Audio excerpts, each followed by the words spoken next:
My siblings banned me from attending any family event after I lost my job. They said you are just incompetent and a disgrace to us. So I calmly stayed away.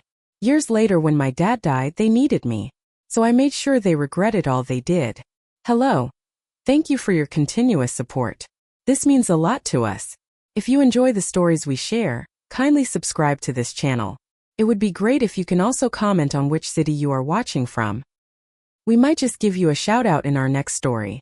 Today, our special shout out goes to Justin Baum from Atlanta. We are glad you enjoy our stories. Now let's dive into the details of today's story. It didn't happen in one brutal, clean break. It happened the way most betrayals do, quietly with smiles still frozen on their faces, with empty promises echoing down phone lines left to ring into silence. I lost my job in May, fired for refusing to keep quiet about a manager who thought harassment was a joke and women were his punchline. I thought my family, blood of my blood, would close ranks around me, shield me from the fallout. Instead, they offered me polite concern at first, careful and brittle, before slowly shrinking away like I was a bomb about to go off, and they didn't want the shrapnel to hit them. It started small, the way storms do when they are still far enough away to be mistaken for something harmless. An invitation lost in the mail. A family group chat that mysteriously reset, without my number attached. My sister Mia posted pictures from a barbecue I hadn't known was happening, the caption chirping about how the whole family had come together for Dad's birthday. I studied that photo like a forensic analyst. Every face smiling wide, arms around each other, the ghost of my absence airbrushed out so perfectly it felt surgical. I stared at that photo until it blurred, then locked my phone and buried it deep in a drawer, pretending I didn't care even as my chest twisted itself into a knot I couldn't untangle. Dad didn't say anything. Not when I called and left voicemails. Not when I texted Happy Father's Day and got no reply. A week after that, a strange text appeared from him late at night. Don't give up on us yet. No punctuation, no follow-up, no explanation. I didn't know what to do with it. It sat there on my screen, pulsing like a wound unanswered. I told myself maybe he was caught in the middle, maybe he didn't know how to pick a side. But deep down I understood. Choosing silence is choosing a side. And he had made his. July came and went. I moved into a tiny attic apartment above a pawn shop 3 towns away, where the floorboards creaked and the windows leaked whenever it rained. I picked up shifts at a bookstore, working under fluorescent lights that buzzed overhead, pretending the world hadn't shifted under my feet. Customers smiled without recognizing the wreckage behind my careful hello. I became invisible in the way that only failures become invisible. Too uncomfortable to acknowledge, too inconvenient to embrace. I taught myself how to cook with bulk rice and dollar store spices. I learned how to patch leaks with duct tape. I became a survivalist not out of bravery but out of necessity. The worst part wasn't losing my job. It wasn't the eviction notice or the stomach-tightening fear every time I opened my bank app. It wasn't even watching my so-called family crop me out of their lives like a blemish. It was the unbearable weight of being unwanted by the people who were supposed to love me unconditionally. That kind of rejection doesn't burn hot. It freezes. It turns you into a stranger to yourself. Someone you don't recognize when you catch your reflection in passing windows at night. One afternoon, while digging through unpacked boxes, I found the cracked silver locket my mother had given me when I turned 16. I had worn it every day back then, before life taught me that sentimental value was often a prettier way of describing emotional debt. The clasp was broken, had been for years, but I slipped it over my head anyway, feeling the weight of it against my skin like an anchor. It was a reminder of something that once mattered, and maybe still did, in some fractured, broken way I didn't fully understand. By September, the calls had completely stopped. Birthdays came and went, mine included, marked only by spam emails from stores offering 10% discounts on things I couldn't afford. The group photo for Mia's Thanksgiving table appeared online, bright and overexposed, everyone grinning too wide, plates piled high with food I hadn't been invited to share. I closed the app without finishing the scroll, my thumb trembling slightly before going still. I started writing things down. Not with any noble goal of healing or understanding, but because the silence was too heavy otherwise. Little lists at first. Things I missed. Sunday dinners. Dad's terrible jokes. Mia S. perfume. Things I didn't miss. The way they looked at each other when I spoke up. The way no one spoke up for me. Over time the list grew sharper, deeper. I started a journal on cheap lined paper from the dollar store. Each page a battlefield where I wrestled with the slow, grinding betrayal they had inflicted with clean hands and careful smiles.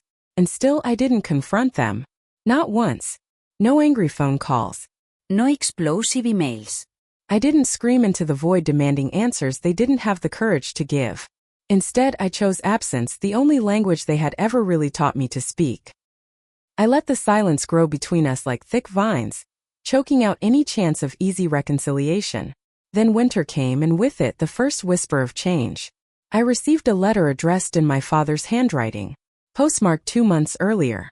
It had been forwarded and re-forwarded until the envelope was battered and soft at the corners. I turned it over and over in my hands for hours, the paper growing warm from the heat of my indecision. I didn't open it.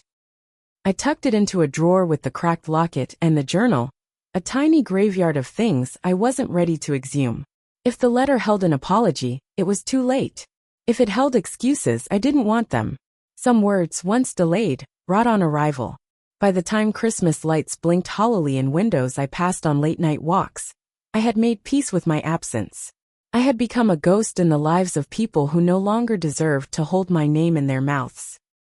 And somewhere, buried under the anger and the grief, a different kind of seed began to grow. Not hope, not exactly. Not forgiveness. Something quieter. Something harder. Something that looked suspiciously like freedom. I didn't know it yet, but the reckoning was already on its way. It would come not with fireworks or fists, but with quiet inevitability, the way gravity eventually drags even the brightest stars down into collapse. They had made their choice.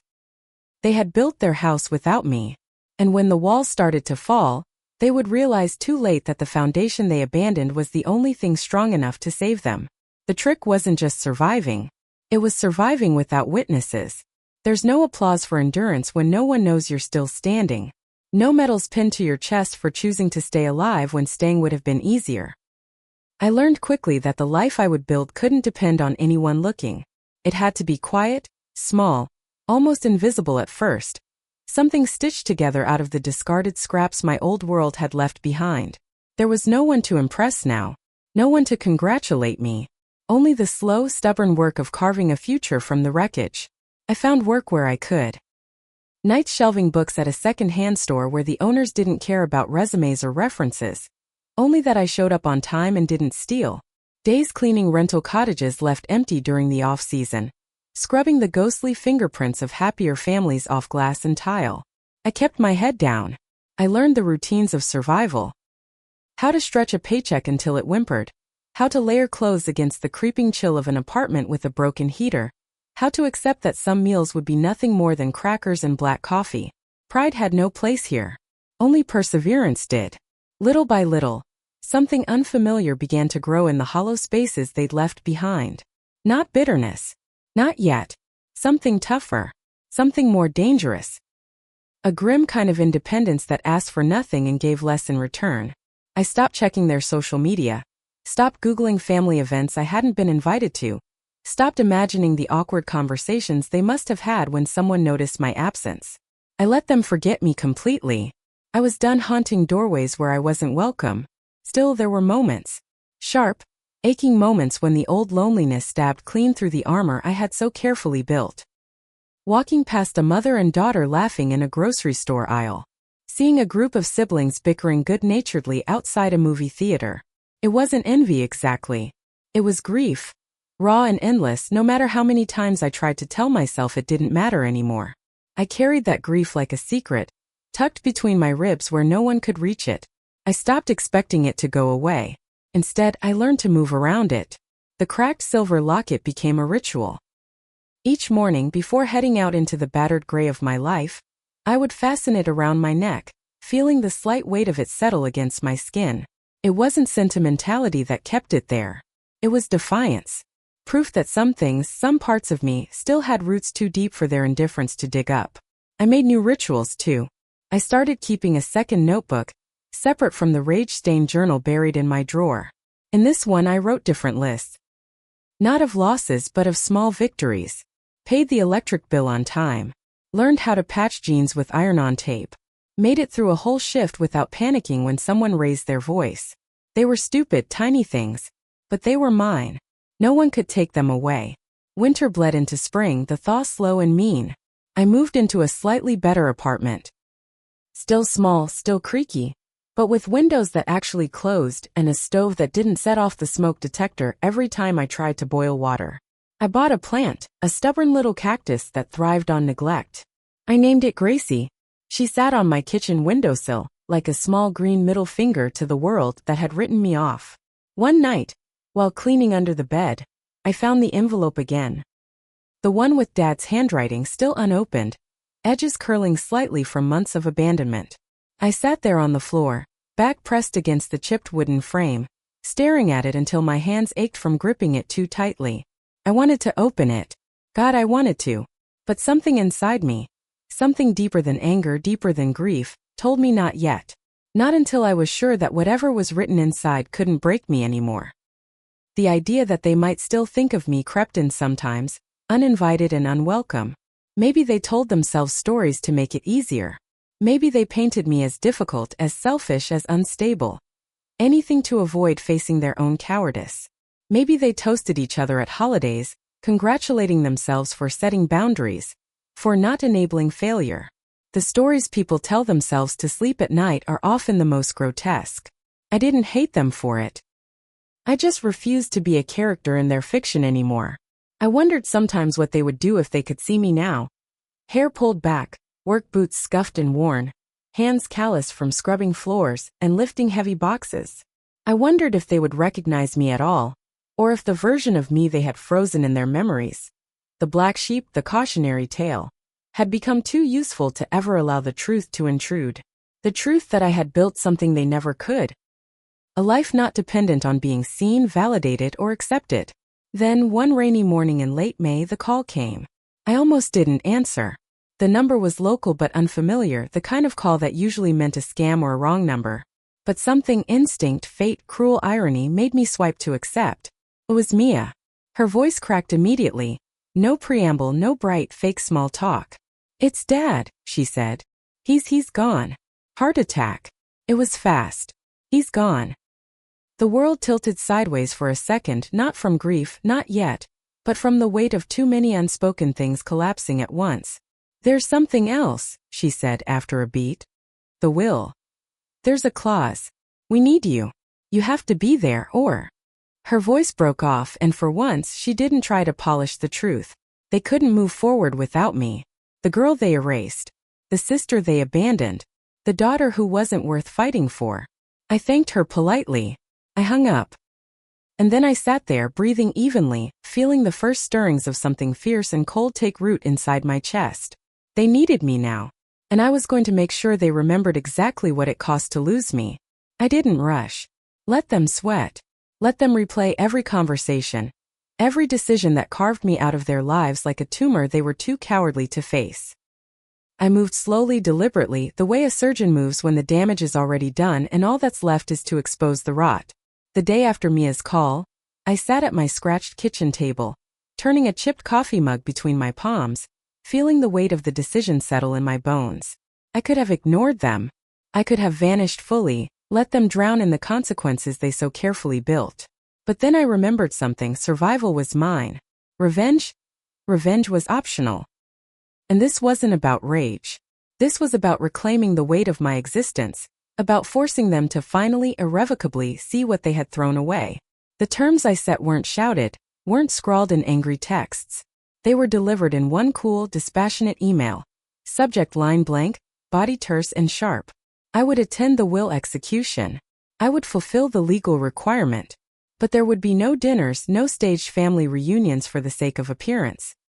No hotel accommodations provided.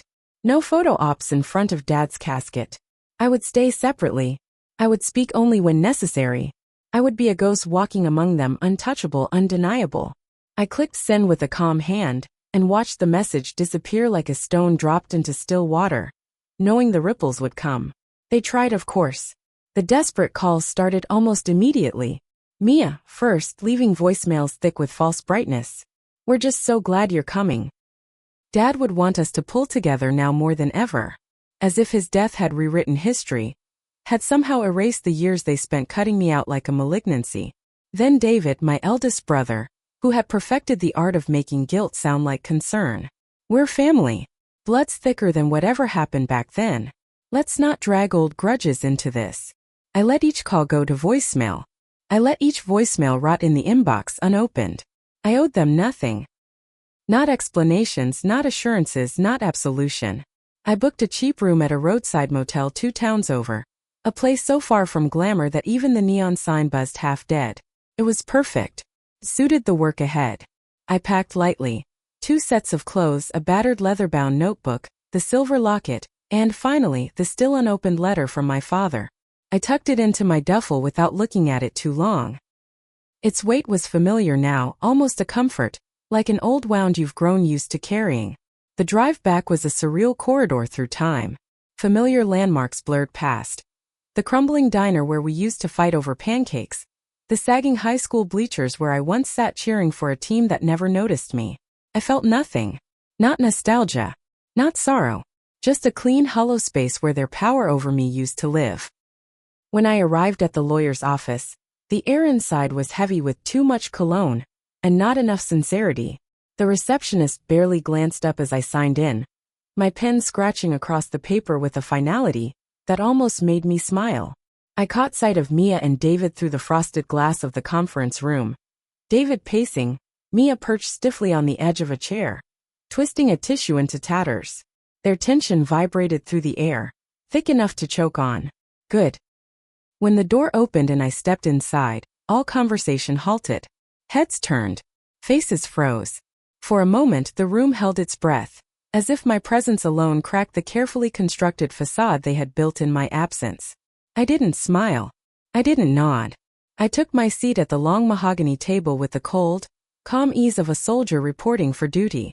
The lawyer, a thin man named Mr. Carson, cleared his throat awkwardly. Thank you all for coming. As per Mr. Thompson's wishes, the execution of the will may now proceed, as all immediate family are present. Immediate family. The words landed heavier than he intended. The reading itself was a dry, brutal affair. Assets divided meticulously. Bank accounts, stocks, property parceled out like slices of a long-expected pie. But the bomb, when it dropped, was surgical. My father's personal estate, his private savings, his charitable trusts, his symbolic legacy, was tied exclusively to me.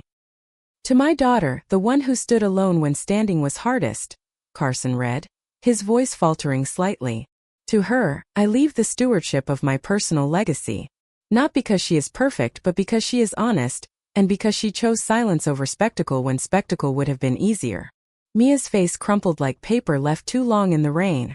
David leaned back, jaw tight, his fists balling in his lap. The others, cousins, spouses, witnesses, shifted uncomfortably, their glances ricocheting off me like moths panicking against glass. I didn't react. No tears. No gasps. No smug smiles. I simply accepted the truth the way I had accepted every other truth they forced down my throat, with quiet dignity. When the meeting adjourned, Mia followed me into the hallway. Her heels clicked frantically against the tile, a desperate rhythm. Please, she whispered, grabbing my sleeve. This isn't what we wanted. We didn't know Dad would. I turned slowly, meeting her eyes without blinking. You didn't know he saw me, I said, voice low and steady. You didn't know he remembered. She flinched as if struck. I'm sorry, she choked out, voice breaking. We were scared. We thought we were protecting the family. From me, I finished for her. She nodded once, shame blooming red across her cheeks. I pulled my sleeve free and stepped back. Protect it without me, I said. Then I walked away. The air outside was cool, sharp with coming rain. I inhaled deeply, letting it fill my lungs, letting it scrub the last remnants of their approval from my bloodstream. They needed me now, but I was done being needed on anyone's terms but my own. After the reading, the calls started again, but they were different now.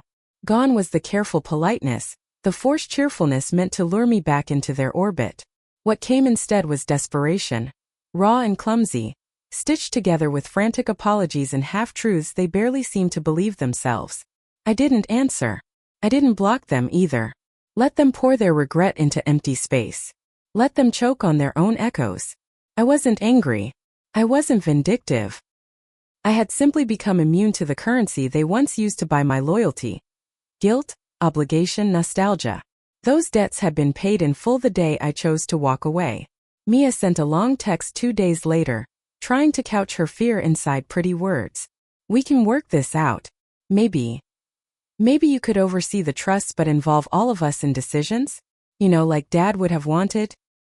She even added a heart emoji at the end, as if a tiny pink cartoon could plaster over the years they had spent slicing me out of every family photo, every dinner table, every memory that mattered. I didn't respond. I deleted it without a flicker of hesitation. The way you wipe dirt from your shoes after stepping through something rotten. David was less subtle. He left a voicemail, his voice tight with barely concealed rage. You think this makes you better than us? You're nothing without family. You're just a bitter little girl holding a grudge no one cares about. I listened to it once, all the way through, savoring how easy it had become not to bleed when they threw stones. Then I deleted that too. Meanwhile, the cracks in their lives grew wider. I heard about it through the slow, inevitable channels gossip always finds. Mia's husband had filed for separation. Too much strain, too many late-night fights over money and resentment, and the kind of guilt that leaks into everything until even breathing in the same room becomes unbearable. David's oldest son had dropped out of college, blaming family drama for his spiraling grades.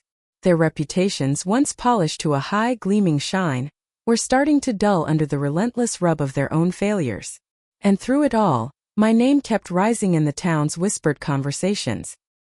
Funny how she turned out better than all of them. Maybe she was never the problem after all. I didn't need to defend myself. They were unraveling without my help. That was the truest, most ruthless justice, watching them dismantle the very myths they had built to survive my absence. Their downfall wasn't my doing. It was theirs, seeded and watered by their own choices. I still hadn't opened my father's letter. It sat on the nightstand beside the cracked silver locket, an unopened door I hadn't yet decided to walk through. Some days I hated it. Other days I clung to it like a relic, proof that maybe, just maybe, someone had seen me when it mattered most. But opening it too soon felt dangerous, like picking a scab before the wound had fully healed. I focused instead on building my life's small, deliberate steps. I took on extra shifts at the bookstore, saved every spare penny, and started applying to certificate programs in library sciences. It wasn't glamorous, but it was mine. It was a future built without anyone's permission, without anyone's approval. It was slow. It was hard. It was beautiful. Some nights, when the town was asleep and the motel buzzed with the low, comforting hum of loneliness, I sat with the locket in my hand and let myself grieve.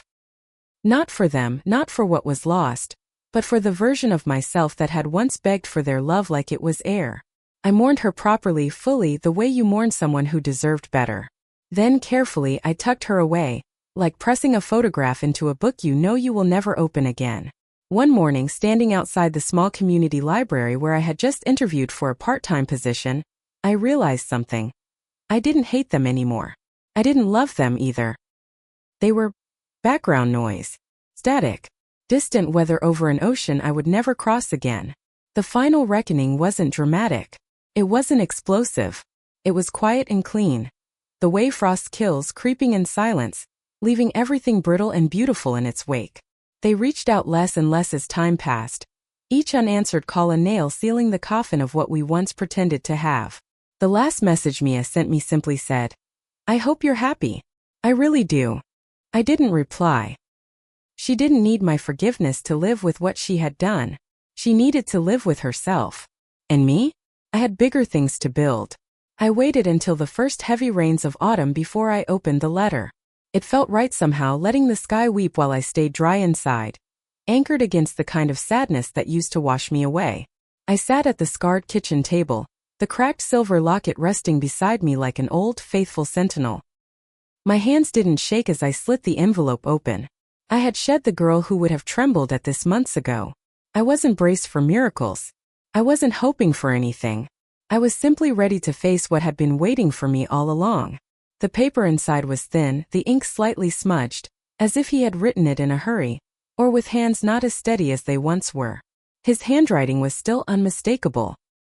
Sharp at the edges, leaning slightly right. The way he signed permission slips and grocery lists and birthday cards, when he still believed we had forever to fix what was broken. "If you're reading this," he wrote, "it means I'm gone. And I'm sorry it took that for you to hear me properly. I should have fought harder for you. I should have been louder. I should have protected you. You deserved that and I failed you. Not because I didn't love you, but because I was weak. Because I let them convince me that survival meant silence. You were never a disgrace. You were never a burden. You were the bravest of all of us. And it terrified them. It terrified me. I hope you find something better. I hope you build something they can never touch. Please know, I was proud of you, even when I wasn't strong enough to show it. No grand revelations. No justifications. No requests for forgiveness he hadn't earned. Just the truth, brittle and clumsy, but honest in a way he hadn't been while he was alive. I folded the letter carefully and set it back into the envelope. I didn't cry. I didn't collapse.